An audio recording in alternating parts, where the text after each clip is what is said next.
இந்தியாவில் எல்லாரும் நடந்து போய் அல்லது குதிரை வண்டியில மாட்டு வண்டியில சவாரி பண்ணிட்டு இருக்கும் போது ஒரு மனுஷன் மட்டும் டிஃபரெண்டா யோசித்தார். அவர் என்ன யோசித்தார் தெரியுமா? இந்தியாவில் ஏன் பஸ் சேவை இருக்கக்கூடாது? ஜிடி நாயுடுன்றவரு கோவையிலிருந்து பழனி வரை உடுமலை வழியா செல்லுகிற பஸ்ஸை முதல்ல 1921 வருடத்துல அவர் ஆரம்பித்திருக்கிறார். பாருங்க இந்த பஸ் எவ்வளவு அழகா இருக்குது.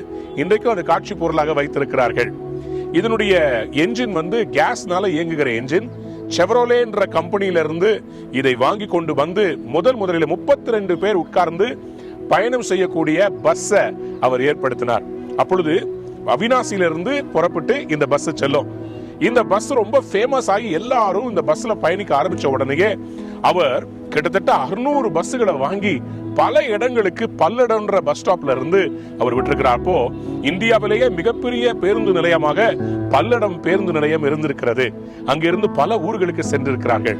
இந்த ஜிடி நாயுடு அது மட்டும் பண்ணலங்க, அந்த பஸ்ஸுடைய எல்லா பெயிண்டிங் ஒர்க்கு, என்ஜினியரிங் ஒர்க்கு, இதற்கு வேண்டியதெல்லாம் இன்றைக்கு கோயம்புத்தூர் மோட்டார் வாகனங்களுடைய உதிரி பாகங்கள் என்ஜினியரிங்ல நம்பர் 1 இருக்கிறதுக்கு காரணம் அன்னைக்கு அவர் ஆரம்பித்த அந்த பஸ் கம்பெனி.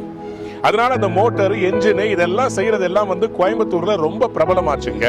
பெயிண்டிங் ஒர்க் எல்லாமே அதுல இருந்தா அந்த பெரிய தொழிலுடைய ஒரு பெரிய புரட்சியை ஆரம்பித்தது. அவர் அந்த இடத்துல பல்லடம் பஸ் ஸ்டாப்ல அழகாக ஃபர்ஸ்ட் கிளாஸ் சாதாரண பயணிகளுக்கான ஓய்வறை, அது மட்டும் இல்லைங்க, பெரிய சாதனைனா வெள்ளைக்காரங்கிட்ட கை நீட்டி வேலை செய்த அநேக இந்தியர்கள் மத்தியில வெள்ளைக்காரனுக்கு இவர் வேலை கொடுத்து வச்சிருக்கார். ஹெர்பர்ட்ன்றவர்கிட்ட முதல்ல ஆட்டோமேட்டட் மெஷின் மூலமா டிக்கெட் கொடுக்கறத இவர் கண்டுபிடிச்சு அவருடைய அந்த பஸ்ல போனவரை கண்டக்டர் பாருங்க, படத்தை பாருங்க, கையில மெஷின்ல டிக்கெட்டை போட்டு கொடுத்துருக்காங்க. இவ்வளவு முன்னோடியாக நம்முடைய இந்தியா இருந்திருக்குதா? ஆமாங்க, நமக்கு பெருமை சேர்க்கிற மாதிரி நிறைய காரியங்கள் நடந்திருக்கிறது. ஆனா இந்த ஜிடி நாயுடைய இந்த திங்கிங்க பாருங்களேன்.